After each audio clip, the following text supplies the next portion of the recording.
தன்னடக்கம், அதாவது self discipline. புத்தர் சொன்ன வாழ்க்கை ரகசியம். நண்பரே, ஒரு கேள்வி. நீங்கள் எப்போதாவது எனக்கு திறமை இருக்கிறது, ஆனால் வாழ்க்கை நகரவில்லை என்று நினைத்திருக்கிறீர்களா? உங்கள் கனவுகள் பெரியவை, உங்கள் ஆசைகள் உயர்ந்தவை, ஆனால் உங்கள் தினசரி வாழ்க்கை அதை ஒத்திருக்கவில்லையா? புத்தர் ஒருமுறை இப்படிச் சொன்னார்: மனதை வென்றவன்தான் உலகத்தை வென்றவன். இந்த உலகில் மக்களை தோற்கடிப்பது வறுமை அல்ல, அதிர்ஷ்டமல்ல, மற்றவர்களல்ல. தன்னடக்கமில்லாத மனமே மனிதனை வீழ்த்துகிறது. இன்று நாம் பேசப்போகும் விஷயம் ஒரு மோட்டிவேஷன் டாக் அல்ல, ஒரு அறிவுரை அல்ல. இது உங்கள் வாழ்க்கையை உள்ளிருந்து மாற்றும் ஒரு பயணம். பகுதி 1. தன்னடக்கம் என்றால் என்ன? பெரும்பாலானோர் தன்னடக்கம் என்றால் தண்டனை என்று நினைக்கிறார்கள். கஷ்டப்பட வேண்டும், இன்பத்தை விட்டுவிட வேண்டும் என்று. ஆனால் புத்தர் சொன்னது வேறு. தன்னை வலியுறுத்துவது தண்டனை அல்ல, தன்னை வழிநடத்துவது ஞானம். தன்னடக்கம் என்றால் என்ன? மனம் சொல்வதையெல்லாம் செய்யாமல் நிறுத்தும் திறன்.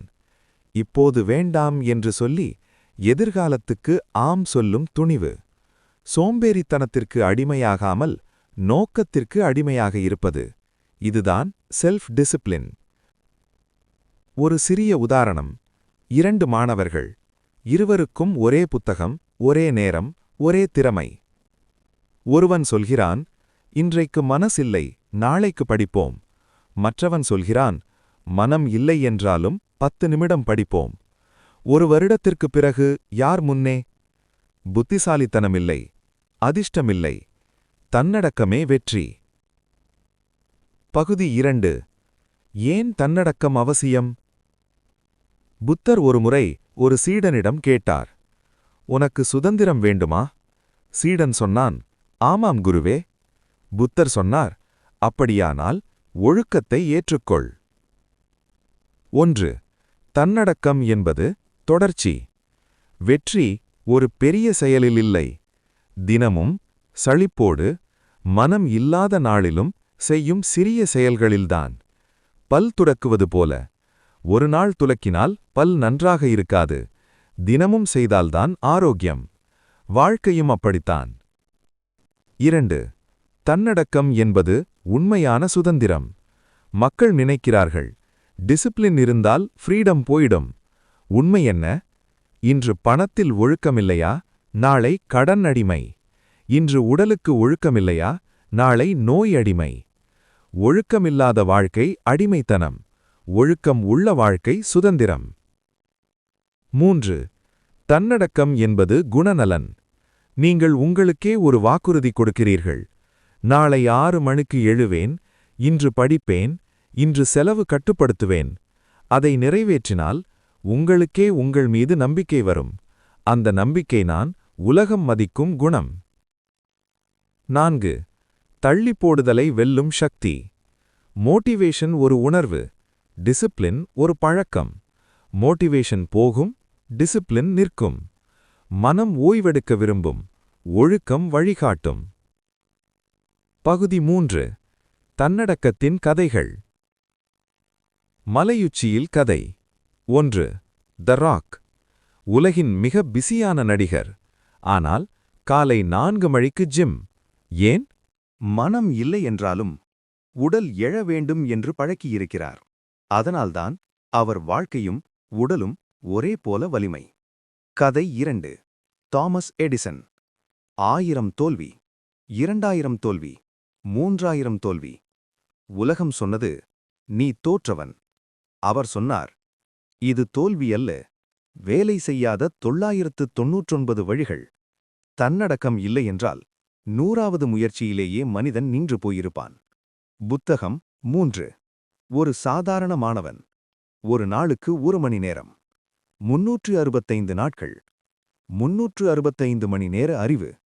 எக்ஸாம் முன்னாடி 3 நாள் படிப்பவனை இவன் முந்துவான். ஏன்?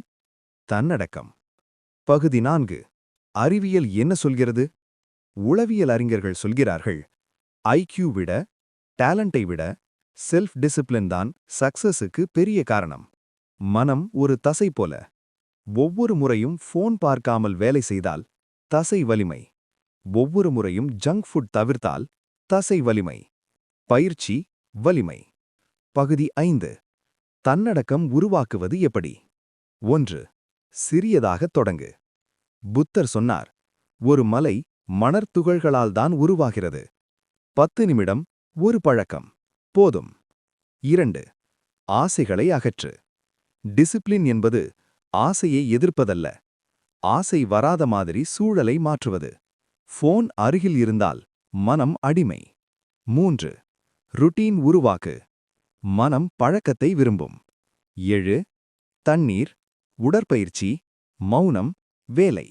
1 மாதத்தில் மனம் தானாக செய்யும். 4. அக்கவுண்டபிலிட்டி. யாராவது பார்த்து கொண்டிருக்கிறார்கள் என்ற உணர்வு மனதை நேர்மையாக்கும். 5. எதிர்கால பலனை நினை. இன்று வலி, நாளை சுதந்திரம். 6. வீழ்ந்தால் எழு. புத்தர் ஒரு முறை சொன்னார், விழுவது தோல்வியல்ல, எழாமல் இருப்பதே தோல்வி. ஒரு நாள் தவறு ஒரு வாழ்க்கையாகாதே. பகுதி 6. ஒரு தினசரி உதாரணம். காலை 6 மணி. அலாரம். மனம், இன்னும் 10 நிமிடம். டிசிப்ளின், உனக்கு கனவு இருக்கிறது. நாள் 1 கஷ்டம். நாள் 7 பழக்கம். நாள் 30 வாழ்க்கை. பகுதி 7. Motivation vs discipline. மோட்டிவேஷன் என்பது தீப்பொறி. டிசிப்ளின் என்பது இயந்திரம். தீ அணையும், இயந்திரம் ஓடும். பகுதி 8. வாழ்க்கை பகுதிகள். உடல், பணம், வேலை, உறவு. எங்கும் அடித்தளம் தன்னடக்கம். முடிவுரை.